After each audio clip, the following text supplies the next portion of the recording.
Hey everyone, doing a quick live stream today to show how to better align the Z-axis on a RailCore. I know it's something several people have asked about. I'm going to move the camera already here, try and give a slightly better, closer view, see if that works. Yeah, that should work better. And then I can turn my printer. There we go. Slightly better view. So I know, several people have struggled with this and asked questions around it, and it's something I've, tried to find better ways to do. So I figured I'd do a video and a live stream. Hey Austin, how's it going? Figured I'd do a live stream on how to better align the Z-axis. Hopefully it'll help people get their printer printing better. The Z-axis alignment seems to contribute to what some people see as a wobble in the Z. Whatever's going on there, the better aligned you get your Z, the better the printer is going to print. Although there is a point of diminishing returns, it doesn't have to be spot on perfect, but you want it pretty close. And a lot of us were aligning less perfectly than we could. So, like I said, I promised to do a video. First, I'm going to go over a tool I came up with a while ago. I posted this on Facebook. I'll get it on Thingiverse, but it's a simple little tool. It's a peg. It has a hole in one end.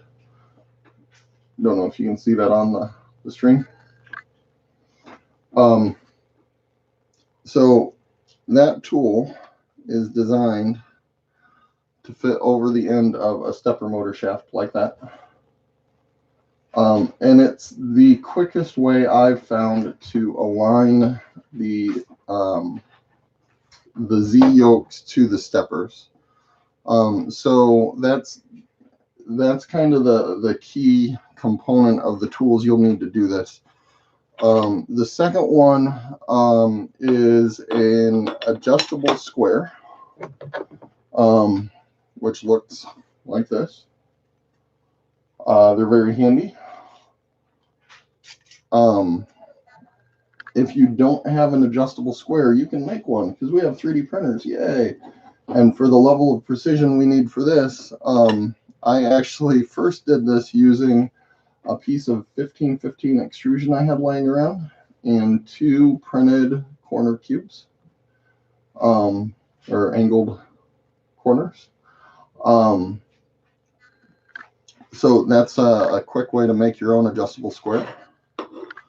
You're also going to want to use some of the printed Z alignment tools. Those are handy to have a few of. I keep a lot of them around. They're really handy for a lot of things. I'll show you a couple of uses of them here when I get started. So I have 3 of those. And the other thing I like, I keep extra 1515 extrusion around in a couple different lengths. It's a really handy tool when you're working on a RailCore to actually have extra 1515. So if you bought a kit, I recommend grabbing just some spare 1515, have it around. It's handy stuff. Other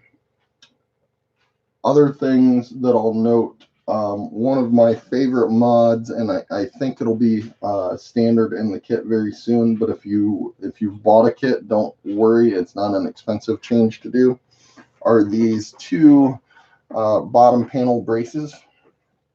To install those, I literally just drilled 5 holes in a straight line in my bottom panel, stuck some hex bolts and 3 hex bolts into that channel, poked them through the holes, and bolted it on from the bottom. And then I went an extra step. I'll move the camera here and show you. I have a corner cube on the corners of them to tie them to the front and rear extrusion. Those really aren't needed. Just having those extrusions on that bottom panel make a huge difference. You just want them pretty close to the steppers, and it basically traps the stepper in a box so the HDPE can't flex near as much. Those have really helped a lot of people. So I'm going to go ahead and get started here. First step in squaring your Z-axis is you do have to remove the bed. The hot end out of the way here. So I'm just using a M3 driver.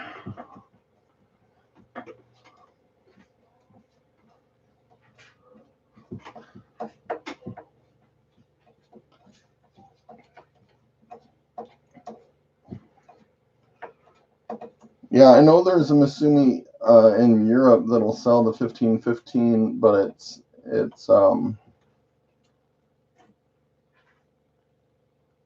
it's definitely hard to source. They don't like to sell to individuals. You know, I actually drilled the holes through the top. You just got to be careful not to hit your wiring, of course. I don't need to take these all the way apart. I don't know why I did that.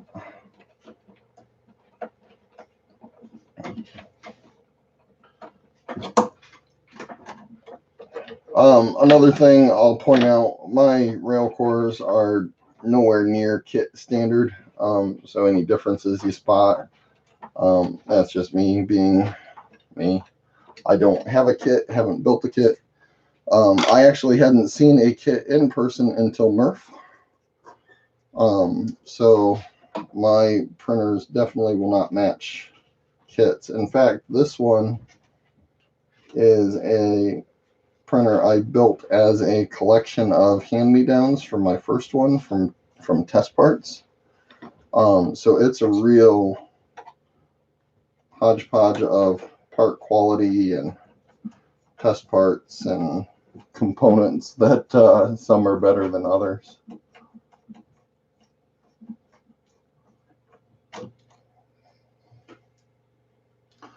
We've had some forum members on our Facebook group that have offered to purchase Masumi extrusions in the EU for individuals. For the purposes of most of this, other than the two extrusions on the bottom panel, it doesn't have to be 1515. When I use it as a tool, it could be 2020, it could be whatever.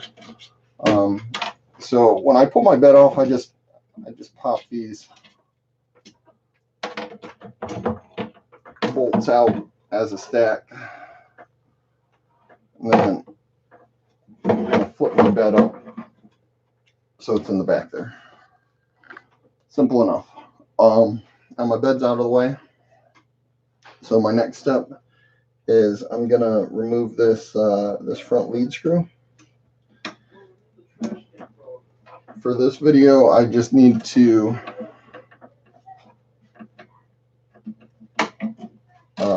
pull the 4 bolts out. The driver for the 3mm bolts is really handy. Find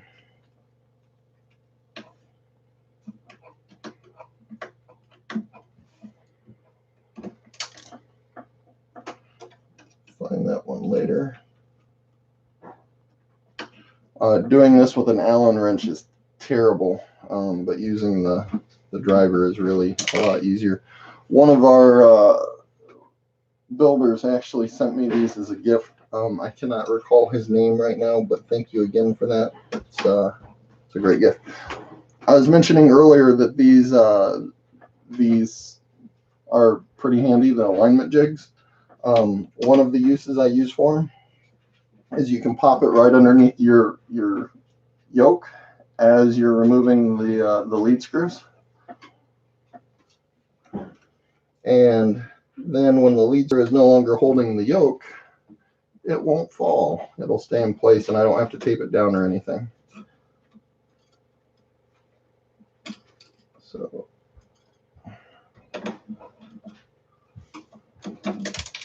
this last bolt.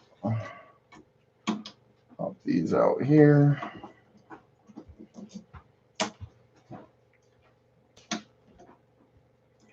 And I'm only going to go through a single Z tower in this video. I'm not going to do all three so the video doesn't drag on. I'll explain the process for the other two, but it's pretty much identical for the first one to the others.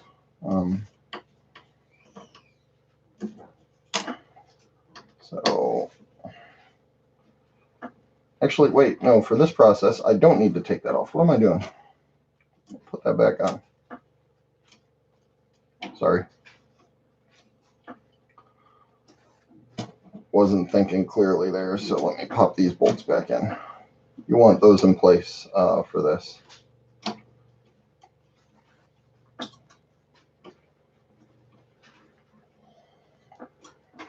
Okay, so that's off. I'm just going to turn the bottom here and take off my lead screw coupler from the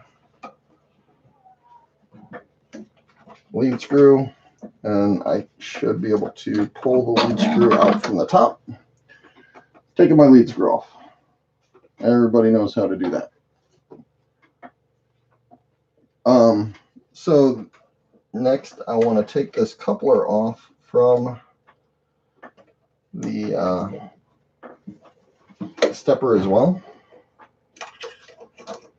Now I will point out I'm using, like I said, I have a lot of test parts and different parts on this printer. The couplers I'm using are they're actually from Stepper Online, and I've been testing these with very good results so far. It's a rigid coupler in the jaw clamping design.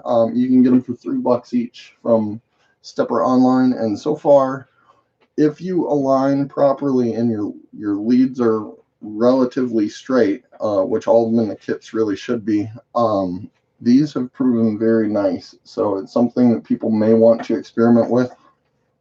Not guaranteeing it's going to be better, but it's worth the experiment in my opinion. So I'm going to set that aside. Clear these bolts I dropped out of here. Okay, now I'm going to take my M3 nut driver and I'm going to loosen the Z bracket on the bottom extrusion.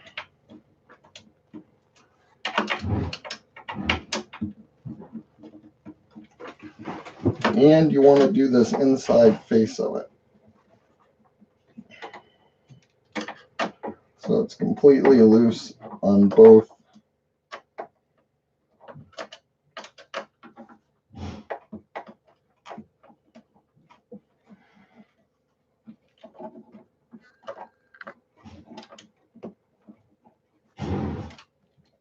So that can move freely now. And then I'm going to do the same on the top. Notice I'm not taking the nuts all the way off. I'm just cracking them loose so it can move around.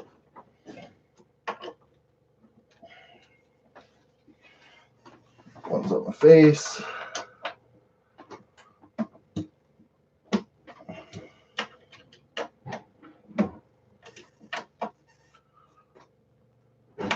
Three on the top.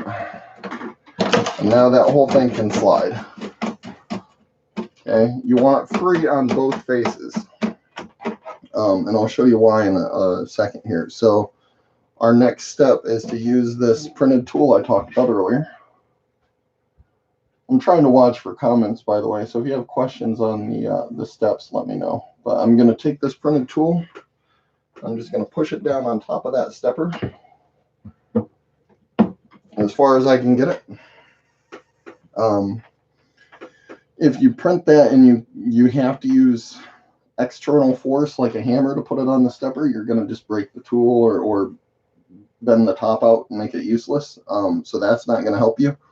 It should fit fairly freely. If it's not, try reprinting it and just lower your extrusion rate. You're probably over extruding a little bit because it is designed to fit freely.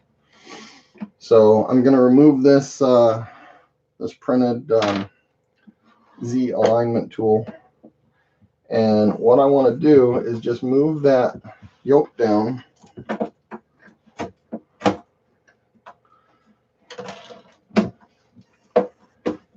and push it over the top of that tool.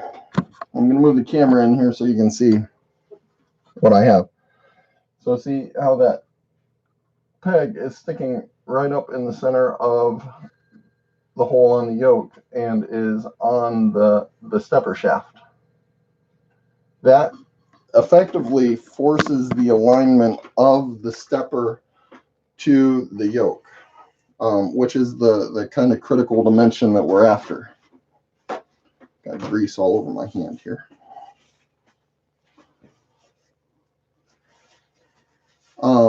So once you have that locked in place, what you want to do, the first direction I tighten this, I push back on the face of the yoke and I tighten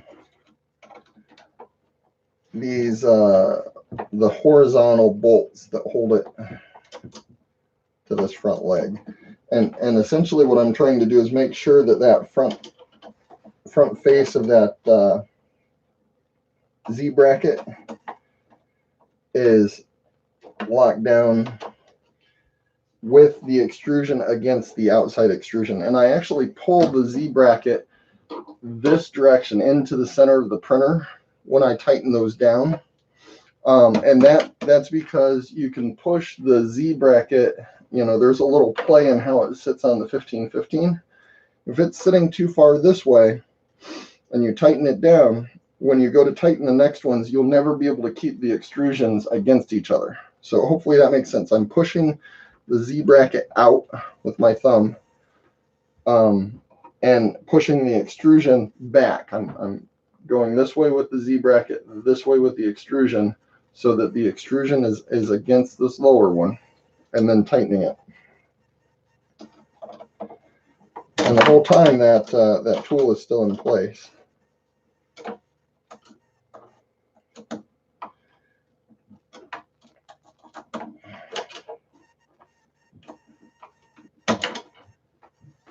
And what you should end up with, I'll bring the camera over here. So I've only tightened these bolts, these horizontal bolts. I have not tightened these three here yet. See, these are still loose. But what I've done is, again, I hope you can see this. This extrusion is tight against this extrusion now. And I already can't really pull it out because I've got a little gap back here. That Z bracket is as far out as I could get it away from the side panel. That's critical because if you tighten it with the Z bracket pushed back towards the side panel, you probably won't be able to get the 1515 snug against the other piece of 1515. You need those really seated against each other, or this isn't going to help you at all. So once that one's tight, then you can take your tool, and now we can tighten this other one. And again, I'm pushing back against the face of the Z yoke and just snug those three up.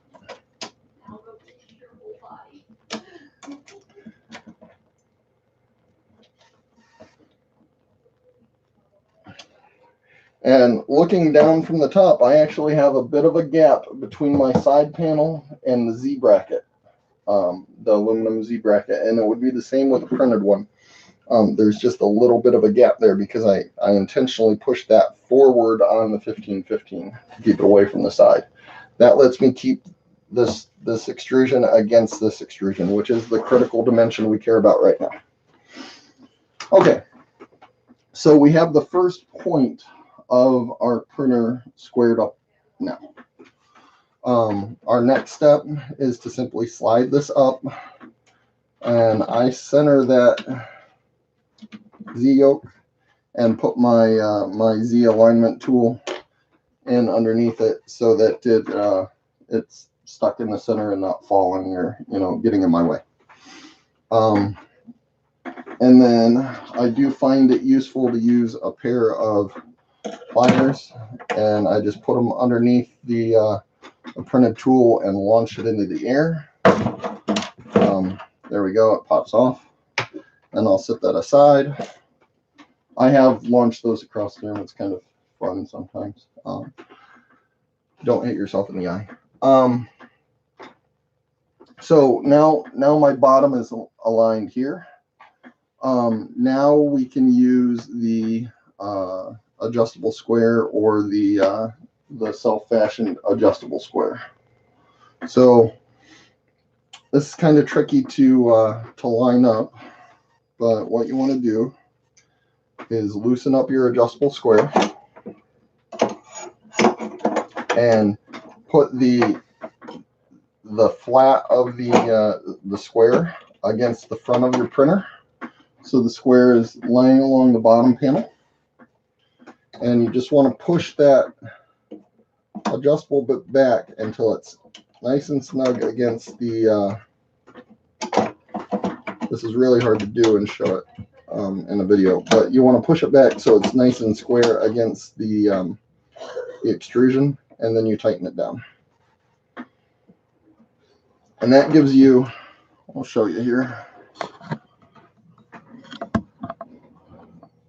So you can see my square is snug against the front extrusion and tight against the horizontal extrusion. And that gives you a nice measurement of the distance between the two. Alternatively, since that is rather hard to get a square into, another trick you can use is you can take one of these spare pieces of extrusion I was talking about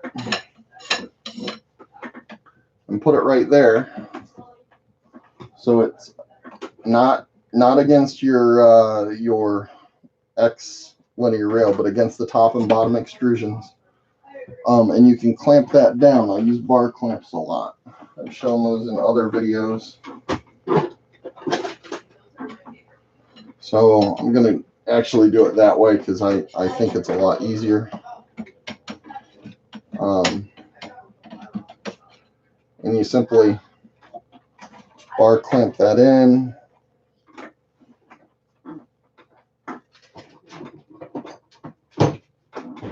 I didn't think to grab my bar clamps before I started. I have some smaller ones around. Wonder what that was.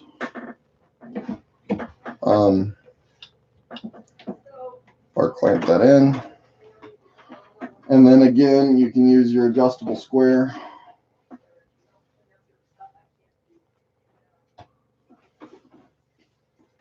But now you can come off of that. How did I do this? You can come off of that. I should go off of the other one.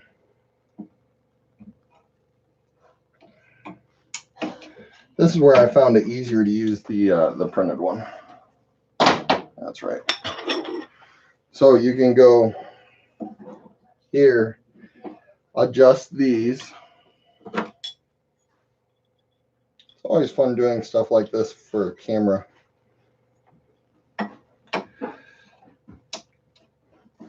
And what you want to do is push those as snugly as you can. Tighten that down and then double check. And that's a very tight fit. So again, I actually preferred this to the adjustable square. I found it worked a little easier. You can see those are a very tight fit between the two extrusions. So now I'm just going to take this up to the top as high as I can get it. Push that extrusion over so I'm matching how those lined up on the bottom. And then I'm just going to tighten up that top extrusion. Where did I put that driver? And again, I'm going to start with this inside.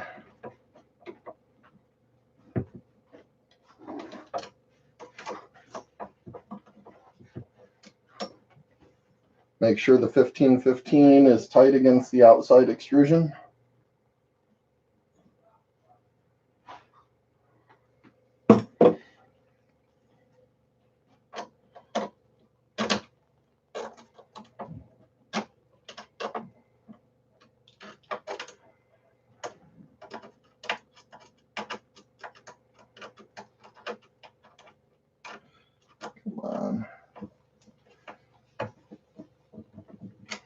Since I took that down, I should double check it. Yep, I'm still lined up. And just tighten that against the top, and I am done.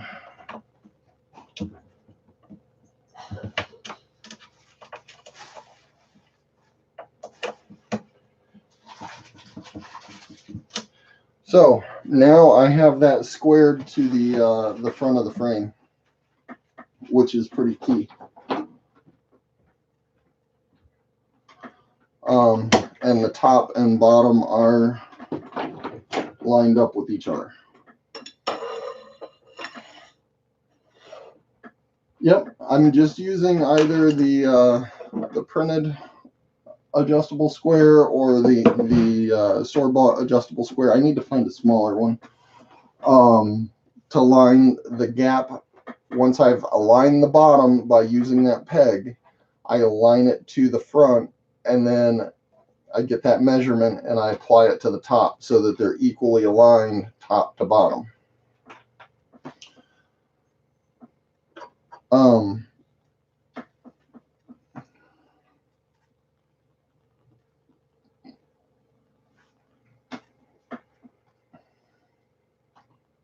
Correct. I'm using a single piece of 15-15 or whatever adjustable square. I just measure the bottom effectively and then measure the top. But this gives you a nice solid reference point to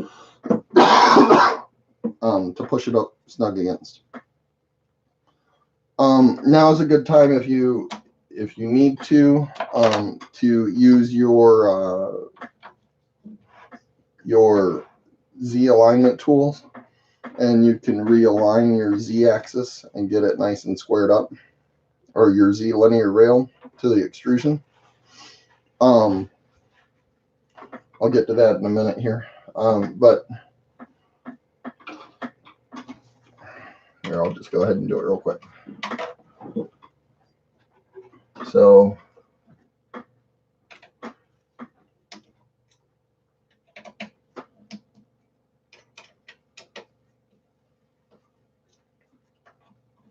loosen those bolts up, push my Z alignment tool on, and I tighten the bottom one.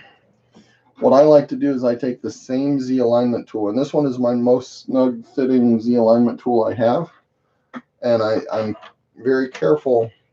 I have it on the bottom now, and there's no play at all. It's very snug. I take it off of the bottom one. I move it to the top without changing the orientation of it, so I get the same alignment for the top. And I just loosen this top rail and tighten it down, and that gets that it gets it really very straight across that extrusion.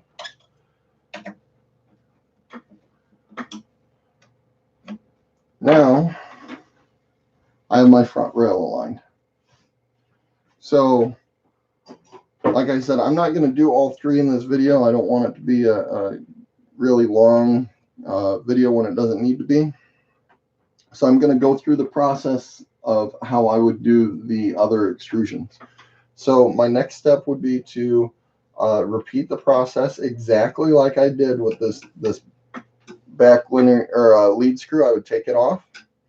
I would loosen up these two Z yokes on the rear extrusion.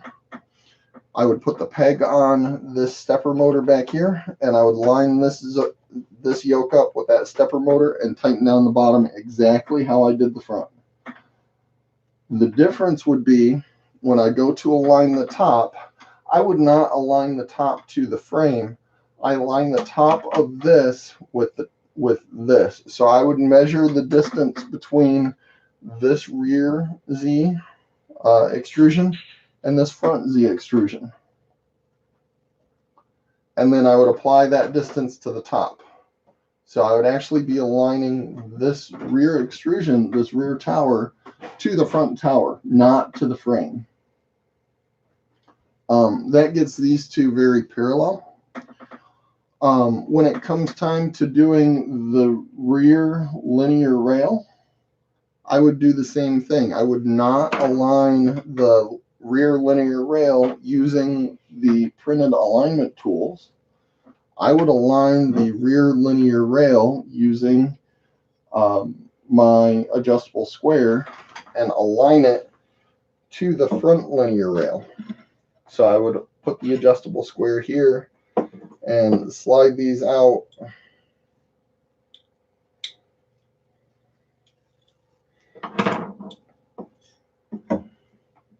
like this. Get that measurement, tighten this down, and then align these at the top the same way. Right now I can tell they're out of square. I can't fit this in between.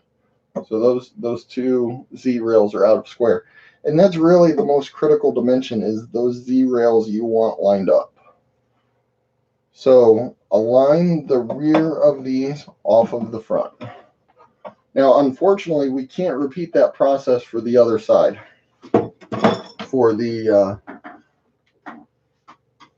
third Z extrusion, there's no way I found to align that perfectly with these using mechanics. So the way I recommend you do that is to align this tower in the exact same process as the first one. You almost have to put a piece of extrusion or something straight here, clamp it down and align that rear or that right Z tower to the frame, just like you did the first one.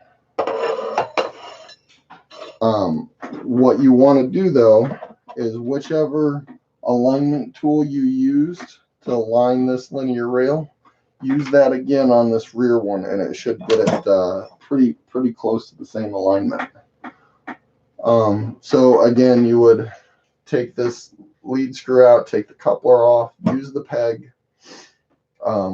tighten down the bottom, align the bottom or measure the bottom to an extrusion on the front.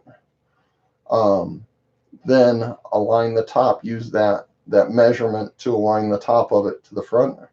Then square up your linear rail the same way.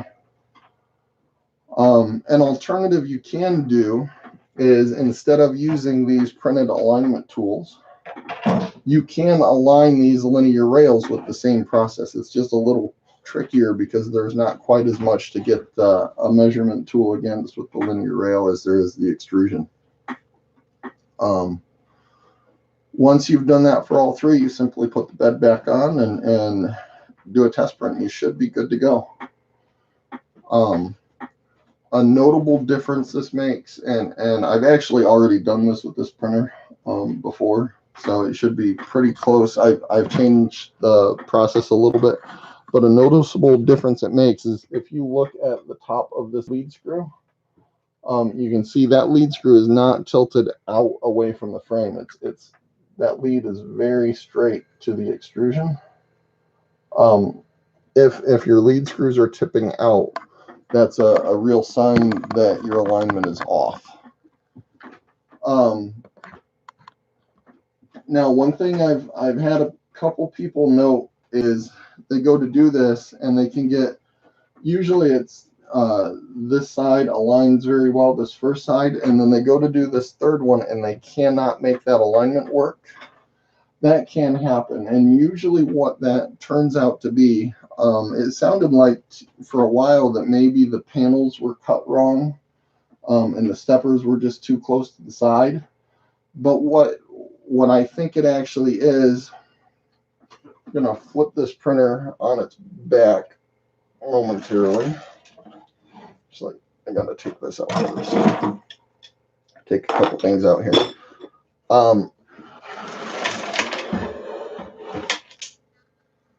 What that typically ends up being is their bottom panel is simply shifted too far this direction. And it's easy to align the first couple of steppers because you can move those Z brackets around and there's some play there. And you get two of them aligned, and then you go to do the other side and you can't get it aligned. All you have to do in that case is just loosen up the bolts on your bottom panel and shift it just slightly. It's pretty important your bottom panel is lined up left to right correctly, and there is a little bit of play there. So if you find you can't align one of the yokes to the stepper, check to make sure your bottom panel is actually centered left to right and not shifted a little bit. I think that's helped a couple of people that have had that issue. Okay, so that's the processes I'm doing it now. It's worked pretty well for me. I'm interested to see some other people do it and get back to me and let me know what they think. I'm curious to find out what you guys find. Does anybody have any questions on that Z alignment or any parts of it that I could clarify?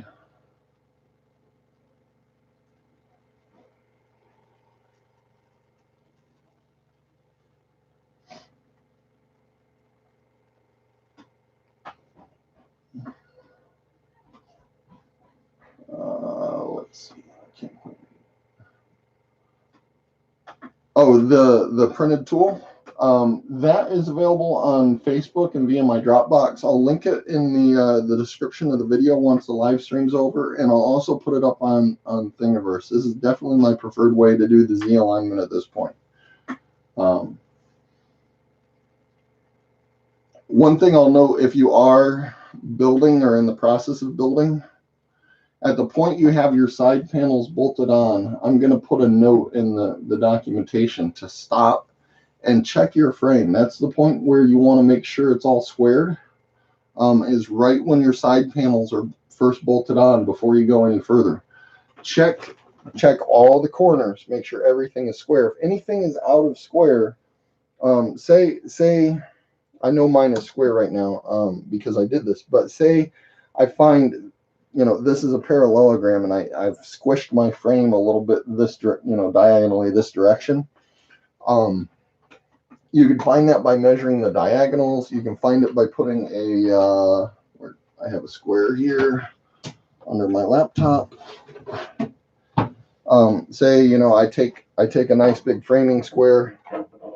I put it against the bottom here. I put it against the side, and I find, oh no, I'm out of square. You would loosen up your front panel, loosen up your back panel, pull it into square, and then tighten the panels down. It's going to take two people, but that's the point where you want to do it. Right after you get your frame built, before you've done any other work, you've got the side panels on. Check and make sure it's square.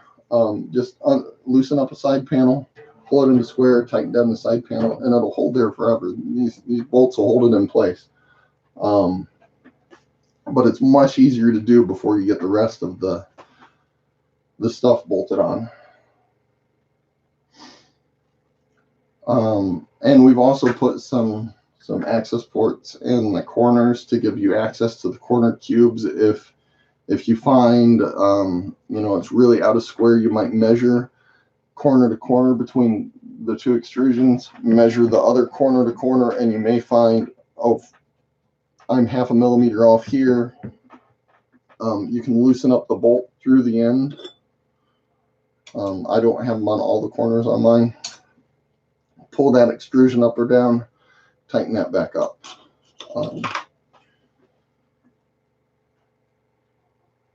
You can see my table I'm building on is not square. Right now my whole printer is tipsy, but yeah, you would want to just loosen that up and pull the extrusions up or down. Yeah, hopefully this helps with the Z alignment. Give it a try, give feedback. Let me know if it works for you, or if there's other things I can improve. Like I said, to this point, I found the 1515 with the printed parts on it work a little better than the adjustable squares I have, just because two things. One, the adjustable square I have is pretty big, and two, I have a 250 ZL, not a 300 ZL, so I'm pretty cramped for space.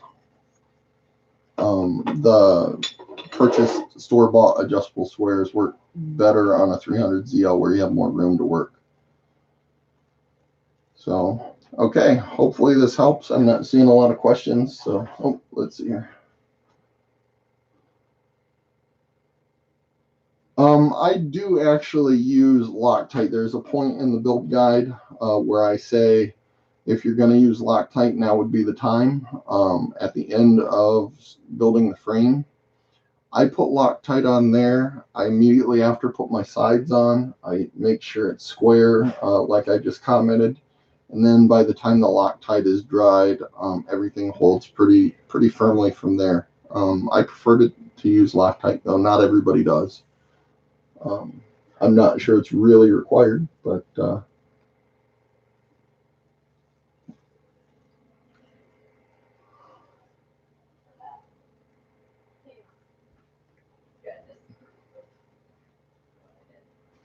cool. So yeah, again, the number one mod I would recommend, and you could do it before or after doing this, are these bottom panel braces. And they do work much better when they're on top of the bottom panel than underneath. If you put them underneath, the bowing can, you can still flex the panel down, which is the direction we're concerned about. When you put them on top, the panel could technically flex up a little bit, but it prevents them from bowing down, which is the direction we're more concerned about. So I recommend people do that one. It's like a $5 modification. Yeah, hopefully this helps.